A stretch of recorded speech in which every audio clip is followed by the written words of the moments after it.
Hello there, welcome back to another review. Today we're going to be talking about Infra-Man, otherwise known as Super Infra-Man by Shaw Brothers. So I thought, keeping with that vein of films that are just sort of wacky, insane, so bad they're good, like with my last review of Mighty Peking Man, I thought I'd review Infra-Man. Again, done by Shaw Brothers. Again, starring Danny Lee from, like you may know, from Ringo Lam's City on Fire, John Woo's The Killer. And basically just getting into this film today, what I thought about it, why it's so bad, why it's so good, all these things that just make it such a enjoyment, like an enjoyable piece of cinema. The film can only be really described as sort of a 90-minute long sort of Power Rangers episode. That is the only way to sort of get across what this film's sort of what it's set up to be, to give you an idea. I know sort of a franchise like Ultraman obviously would have been a very big inspiration to Shaw Brothers when they saw what they were aiming for in the market they were trying to appeal to. Regarding this release by 88 Films, there's not much in the way of extras regarding this release. It's basically you get two languages, English, Cantonese, Stills Gallery, and that's it. You basically just get the film. But we're not talking so much about the release here. We're just talking about the film itself. And if it's one you haven't seen before and you've sort of heard about it or wanted to check it out, I'll just be giving you a rundown of today, what I thought of it, what I liked about it, what stood out for me, what I didn't like about it. It's impossible not to like this film just because how it's sort of just so off the wall crazy, like Mighty Peking Man. So it's not sort of a review done in sort of the generic sense. It's just me rambling about this film and talking about this film, what pops into my head as it comes to me, that kind of thing. So it was made in 1975, and like I say, it's very much sort of a Power Rangers thing, which I know obviously Power Rangers was done years and years later, and I know that's obviously using stock footage from a Japanese TV show. But if you grew up with Power Rangers in the 90s like I did, then you know pretty much what's going on here. So to give you an idea, the premise of the plot, Princess Dragon Mum, yes, that is her real name. She's been hibernating for a long time. She's been hibernating for millions of years. She comes basically up from beneath the earth with her monsters and henchmen, wants to take over the earth, starts torching cities, killing people. It's implied she's killed people, and it's only Professor Chang and at the science headquarters where Danny Lee's character works with the Infra-Man suit that can stand in her way, and that is really the plot of the film.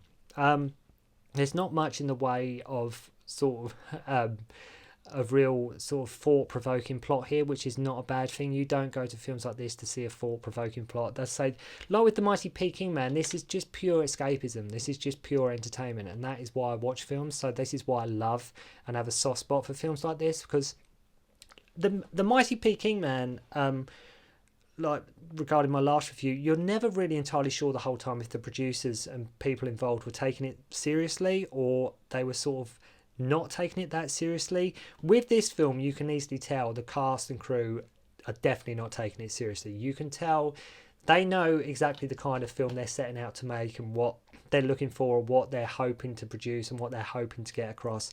So this is why I think this film is, I prefer, out of the two, I think I prefer Infra-Man. I think it's a lot more, they're both fun films, but I think Infra-Man just is a little bit more fun. Again, both starring Danny Lee, both done by Shaw Brothers. I say just a long, basically 90-minute long Power Rangers episode is what you get. It's one of them films that if you have like a kid who's 6 to 9 years old, they would probably enjoy this film as well. There's nothing sort of horrific in this film, because I was sort of around that age, sort of 9, 10, when I was watching sort of Power Rangers back in the day.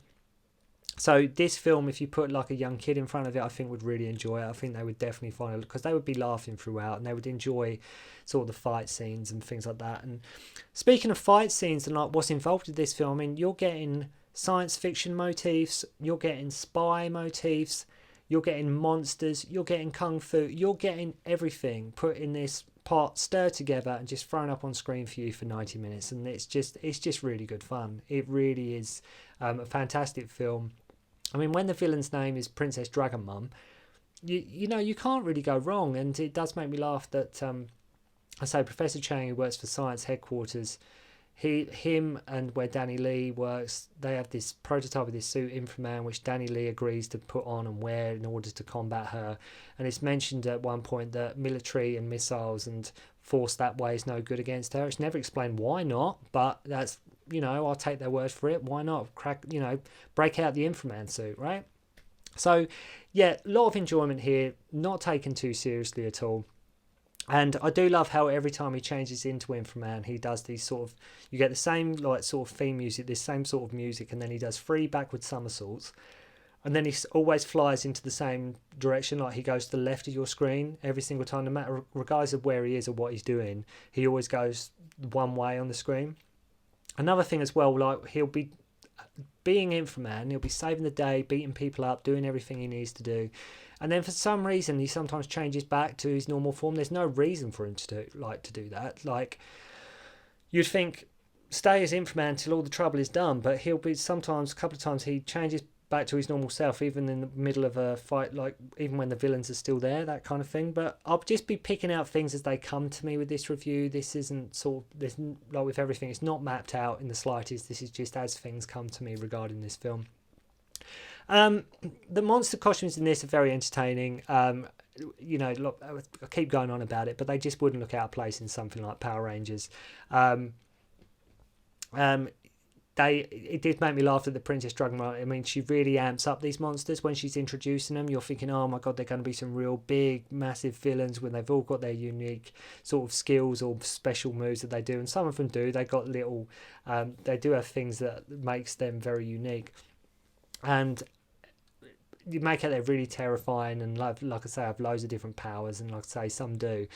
It does make me laugh though that when they first appear, when the first 2 monsters come to sort of combat sort of people who work for Science HQ, you realise they're just human height. For starters, you just realise they're just human height. But the first time you see them, it's sort of blink and you miss it, but you think, okay, what's he going to do? What's his power? And he basically just smacks this guy around the face. Like, he just punches this guy, this monster, this guy in a suit just punches this guy. You was expecting some special move or some quirky something. But it's just made me laugh that the introduction of these monsters was just this guy getting some, like a plastic costume just smashed around his head. But some monsters, say, do have powers. The bulk of them do. You know, some shoot webs, some breathe fire. There's one that's like sort of like a plant-like creature, and he tries to wrap himself all around the building at one point. Another one near the end, Infra-Man shoots his head off about 6 or 7 times, and it keeps on regrowing. Again, just all stuff that is just popping into my head as it sort of comes to me, pardon the pun. A really cool scene, which I really did like, regarding of like how tacky and cheesy this film is. There is actually a really cool scene where one of the monsters actually grows in height. He actually becomes like a sort of, becomes sort of a kaiju film, a sort of a Godzilla type of film. And you think, oh, you know, so he's grown, and then it turns out Infra-Man can as well. So Infra-Man gets bigger as well, and these two have sort of an Infra-Man. Sort of a Godzilla type fight sequence, and it's really cool. I love the way they did that. I love the way they mixed it up a little bit, rather than, because I thought the monsters were all going to be big, but it turns out they are just like normal human height, which is sort of not what I was expecting when you first see them. I thought, okay, that's just the one form of them. Like, we're going to see different forms of them, but again, it just adds to the quirkiness of it. It just really does add to like I say, the novelty of this film. The ending's really cool as well. There's some great fight sequences in this film, although not like classic kung fu fight sequences by any means. The action is really good. It's quite relentless. It doesn't stop, especially the ending. It's great, and where he takes on like sort of this, one of the monsters is sort of like a robot, but there's 2 of them, and they can sort of extend their head and things. And I mean, the editing in this is really good. It's really wonderful. It's really fast paced. Like with a lot of the Hong Kong productions, the editing is just, you know, really sometimes where it shines. Obviously, there's some other plot points with this. It's not as simple as what I said. It's not just simply there's Professor Chang at Science HQ. Danny Lee's put on the Infra-Man suit, just needs to take out Princess Dragon Mum. They do try and mix things up a little bit.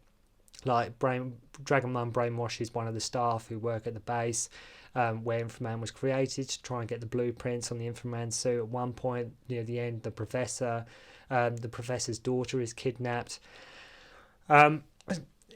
There's a famous, well, I say famous, one of my favourite lines in this film. When I watched it, I thought, I've got to remember that line. I must remember that line. Professor Chang is talking to Danny Lee's, talking to Infra-Man, and he says, for success, you must have thunderball fists. And I just love that. I just think that, of course, he needs fundable fists. Like, why didn't he have fundable fists in the first place? That should have been the first thing you thought of when you were making this suit, like this suit. Put some fundable fists on this guy. And another thing is when that I noticed was bearing in mind nobody knew of this suit, nobody knew this was a thing, nobody knew of the prototype, nobody knew that Professor Chang was working on this thing. When Infra-Man flies out, people are going, look, there's Infra-Man, there's Infra-Man. How did they know it was Infra-Man? Like, it was meant to be sort of, it was their top secret weapon that they've been saving up. But the public and the people, like bystanders around the building and out and about, knew it was Infra-Man. And there's another scene I like where one of the creatures flips a car over. He manages to overturn like a car. Just flips it upside down for no reason whatsoever. The car just blows up. Again, all part of the fun, all part of what made this film so enjoyable. One of my favourite scenes as well is when the professor near the end of the film is going to sort of Princess Dragon Mum's lair, and they're on like this speedboat, this sort of bigger speedboat, and one of the monsters is just sitting next to the professor in the front, just sort of chilling. He's sitting right next to him, sort of his arms folded. I mean, he might as well just have a cigarette on and just be, on a can of Coke or something, because he is just, this monster's sitting next to him, all casual, no big deal, just chilling out, don't mind me. And it's literally blink and you miss it. It's about on the screen for about less than 3 or 4 seconds, but it just made me burst out laughing. But I think, like I say, unlike Mighty P. Kingman, which I think was done somewhat seriously, this film definitely isn't. This film is definitely much played just for entertainment, kung fu, sci-fi, spy, monster movie, all together, all in one. Let's have fun, that kind of thing. Like I say, everybody seems to be having fun with this film. I think that was definitely what they were going for. The whole film is definitely much like a kid's Saturday morning cartoon show. Wacky, crazy, pure entertainment, superheroes, kung fu, that kind of thing. I'd advise anybody, like with the Mighty P. Kingman, just check it out. Just go and see this film. I know it's known as, say, Super Infra-Man. Some people know it's Super Infra-Man. But yeah, it's just very much a Power Rangers type of vibe film. So if you're familiar with Power Rangers or that kind of style of action, and the whole thing is just like a Power Rangers episode, 90-minute long episode. So yeah, go and check out, like with the Mighty P. Kingman, check out Infra-Man, another crazy, wacky film from the Shaw Brothers studio that is just something different, something off the wall, and just crazy, really. So yeah, go and check out Infra-Man.